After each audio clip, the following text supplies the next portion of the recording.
it can outrun a 747. It speeds close to 400 kilometers per hour and accelerate from 0 to 100 in 3 seconds. It's a rush.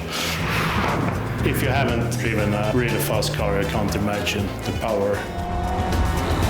And everyone said it couldn't be done. It's a challenge big enough for a lifetime, more or less. The brainchild of a 22-year-old with no background in the automotive industry, driven by a single motivation, a lifelong ambition to make the greatest supercar in the world. It takes shape as the Koenigsegg Agera. Enter the mega factory, where automotive dreams become performance car reality.